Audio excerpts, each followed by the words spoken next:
now it's here. And so many more students will need to come. And we have got to do a much better job helping them understand the alignment between what they do in high school and what they're going to eventually do in life. And I've learned that from personal experience, and I also see it in every workforce economic development literature that I read today. So I think that's our future. We got to continue to do all the great things that we're doing, and we have to do it with more people. As I said earlier to a group of faculty, we've got to continue to be a college of choice for both those that choose us and those that don't know they need to make a choice. And see, those are the folks that typically get left off the train because they don't even know they have to make a choice or need to make a choice to be competitive in this society. And we've got to work to get there, and we've got to work to get this country there. I mean, if we don't see this as a national agenda, then you're not connecting the dots, to be frank, because it imperils our country to let what's happened continue to happen. And the problem is not solved by saying somebody else should do a better job. That's not the way this is going to work. The economic realities of this problem are such that we've got to figure out ways to align our resources and not think about them as separate. That would be a large part of the discussion I would have with the college and the community opinion leaders if I were asked and accepted the leadership position here. Are you able to talk in terms of partnerships and making those alignments, anything specific in terms of what you know about Rochester, where you would immediately be looking to make those connections?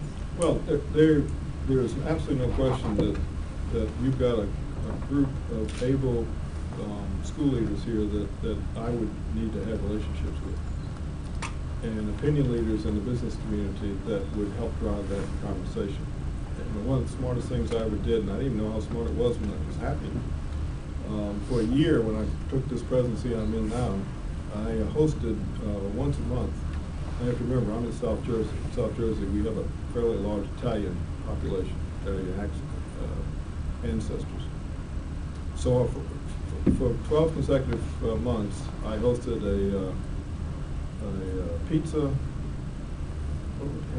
We had three things on the menu. We had pizza, antipasta, and cannolis. And because it's Friday night, we had a few adult beverages if people were so inclined. The idea is you come to the house, and then we would invite school superintendents and business leaders.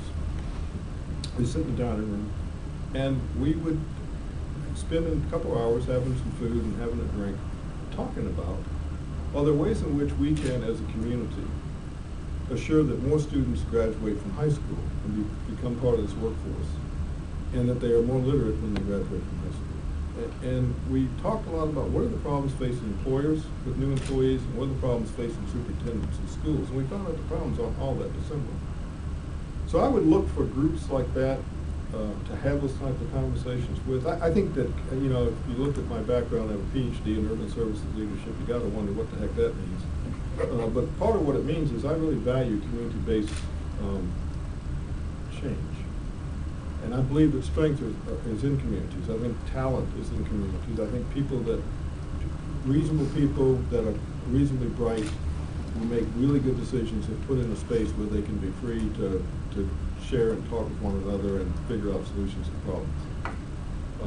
I try to create that space for people as a leader. I know I don't know how to solve the problems facing this country, or the Rochester city, I don't know how to do that personally. I know it needs to be done, and I think I have enough skills with my capacity to facilitate exchange and build rapport that we can find that answer. And then we can demonstrate it to a lot of other people who are looking for that answer. And that's, you know, that's the kind of conversations I'd have with leadership folks in the greater Rochester area, in Monroe County. You're saying things that will appeal to a lot of people here. It doesn't sound like you've gotten a sense yet whether this is the right fit. What would need to happen for you to know that? I'd be interested if I was offered a job, that'd probably be a start. We're going to have a conversation in a while with my wife and myself and the board chair and the vice chair, and that'll help me understand. I would say to you that the things I have said to people seem to energize them, and that's really important to me. And that's been a really good takeaway from my trip here.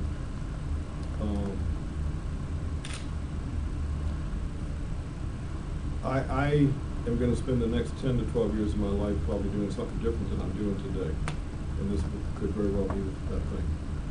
And we just have to see it that moment.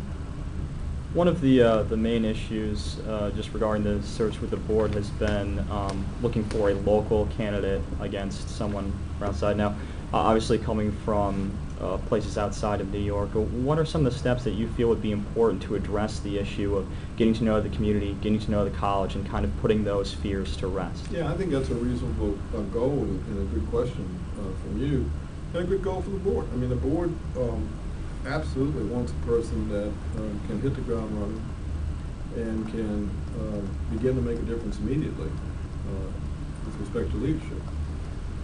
Like it or not, this will be I've been through 6 institutions professionally and joined 6 different communities and have developed a fair reputation as a person who gets started pretty quickly and doesn't say much about things that he's not intending to do.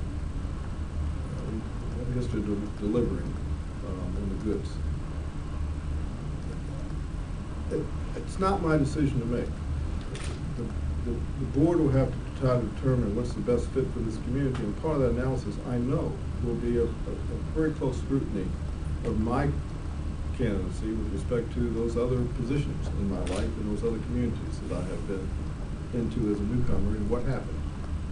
And I think the history will prove that the connections can be made pretty quickly and pretty solidly. There's lots of reasons to go inside and outside. I don't know those reasons. I don't need to know them, quite frankly, at this stage of the game. What I need to know, I would need to know that later. Okay. If I were here, I'd try to understand that more deeply, because I would have as leader some issues that I want to make sure we confront early on and get fixed up. But right now, that decision, whether that's an internal or external, that's not even something that I feel like I could weigh into that for a second. I just don't know what's out there with respect to the pressure points on that issue.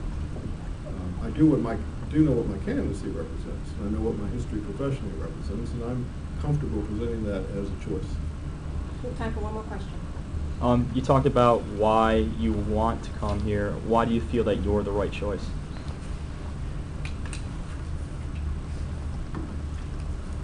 I guess I don't know the answer to that. I'm not in a competition. I don't view this as a competition. I view this as an issue of fit. And I don't know all the candidates personally, or even I know one by reputation because I've seen his name professionally.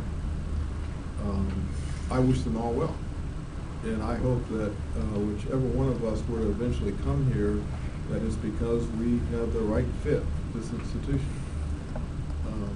You don't win or lose these jobs. These are not win-loss kind of deals. This is not a basketball game. This is about trying to assure that there is a round peg going into a round hole. And from my side of the equation right now, that I don't see many edges I need to chisel away at. Right? But I haven't finished either. So your question really has something to do with other folks who are making decisions and not this candidate, with all due respect.